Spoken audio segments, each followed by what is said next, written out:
গৌৰীপুৰত অৰুণোদয় আঁচনিৰ সভাত এক অভাৱনীয় পৰিস্থিতিৰ সৃষ্টি হ'ল। প্ৰথমেই দৃশ্যটো দেখুৱাই ল'ব বিচাৰিছোঁ। এয়া গৌৰীপুৰৰ দৃশ্য। লঘু আহাৰ খাবলৈ নাপায় একাংশই সভাগৃহৰ মঞ্চ থানবান কৰি পেলালে। হাতে হাতে মঞ্চৰ বেলুন ফুল লৈ ঘৰমুৱা হ'ল একাংশ মহিলা। আৰু বেলুন ল'বলৈ কেনেদৰে টনা আজোৰা লাগিছে আপুনি সেয়া নিজে এবাৰ চাই লওক।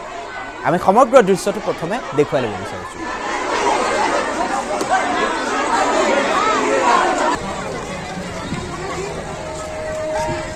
এই দৃশ্য চাওক, মঞ্চৰ ফুলো বাদ পৰি নগ'ল। এনেদৰে ফুল লৈ উধাও হৈছে একাংশ হিতাধিকাৰী। চাওক, এনেদৰে শোভাবৰ্ধনৰ কাৰণে আঁৰি থোৱা বেলুন নমাইছে এইসকল হিতাধিকাৰীয়ে। আৰু তাৰ পিছত বেলুন ল'বলৈ হেতা ওপৰা লাগিছে। বেলুনক লৈ টনাটনি হৈছে আৰু এনেদৰে বেলুন মূৰত লৈ ঘৰলৈ ৰাওনা হৈছে এইসকল হিতাধিকাৰী। গৌৰীপুৰৰ দৃশ্য দেখুৱাইছোঁ। লঘু আহাৰ খাবলৈ নাপায়, বেলুন ল'বলৈ টনা আজোৰা হৈছে।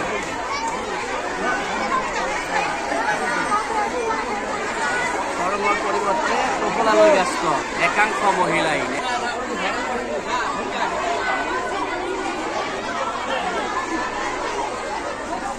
চাওক, কেইগৰাকীমান মহিলাৰ মাজত এনেদৰে এই বেলুনক লৈ টনা আজোৰা। এই বেলুনখিনি ঘৰলৈ নিবলৈ লাগে, যাৰ বাবে এনেদৰে টনা আজোৰা লাগে। আৰু বহুতেই মূৰত তুলি বেলুন লৈ যোৱাও দেখিবলৈ পোৱা গ'ল। তাৰ দৃশ্যাংশ আমি ইতিমধ্যেই টেলিভিছন স্ক্ৰীণত আপোনালোকক দেখুৱাই আছোঁ। এয়া গৌৰীপুৰৰ দৃশ্য। আজি অৰুণোদয় 3.0 মুকলি হৈছে, শুভাৰম্ভণি হৈছে।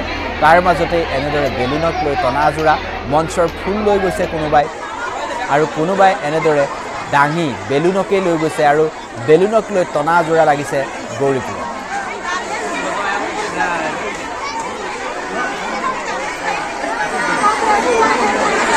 গৰমৰ পৰিৱৰ্তে টোপোলা লৈ ব্যস্ত একাংশ মহিলাই।